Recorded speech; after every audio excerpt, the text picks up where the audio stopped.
Sabah FC yang menghadapi krisis kecederaan pemain tetap optimis menjelang aksi Liga Super menentang Johor Darul Tazim JDT di Stadium Likas di sini malam ini.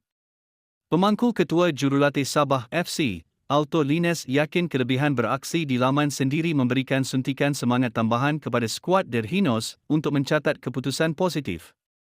Beliau berkata 4 pemain Sabah FC, iaitu Miguel Cifuentes, Gabriel Prez, Duje El Jubik dan Syahrul Nizam Abdul Rahman tidak dapat beraksi atas faktor kecederaan manakala Kervance Belfort dan Chris Marlon Ondong MBA belum berada pada tahap kecergasan terbaik.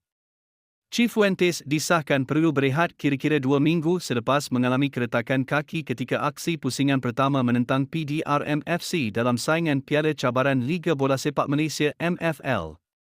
Gabriel masih berada dalam fasa pemulihan dan Duje belum mencapai tahap kecergasan optimum dan akan terus dipantau dari semasa ke semasa. Barisan kejurulatihan akan membuat penilaian akhir menjelang hari perlawanan yang menentukan kesediaan mereka untuk diturunkan, kata Alto menerusi kenyataan hari ini. Pada masa sama, Sabah FC mengharapkan kehadiran penyokong setia di Stadium Likas bagi memberikan sokongan padu kepada pasukan dalam memburu keputusan positif ke atas JDT. Meskipun isu kecergasan membayangi Sabah FC menjelang aksi Liga Super menentang Johor Darul Tazim JDT pada 22 Februari ini, 3 pemain masih belum pulih daripada masalah kecederaan. 3 pemain yang dimaksudkan ialah Miguel Cifuentes, Syahrul Nizam Abdul Rahman dan Gabriel Prez. Pemangku Ketua Jurulatih Sabah, Alto Lines mengakui situasi ini sedikit sebanyak menjejaskan pelan taktikal beliau menghadapi JDT.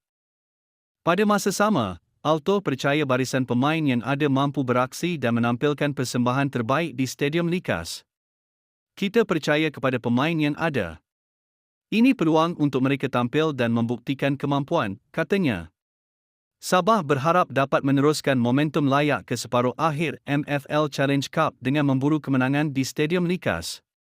Kami ada keuntungan bermain di gelanggang sendiri, tentunya kita tidak akan memberikan laluan mudah bagi JDT. Seperti perlawanan pada umumnya, kami optimistis 3 mata bisa kita raih malam ini. Akhirnya sekian informasi kami buat, semoga bermanfaat. Jangan lupa subscribe.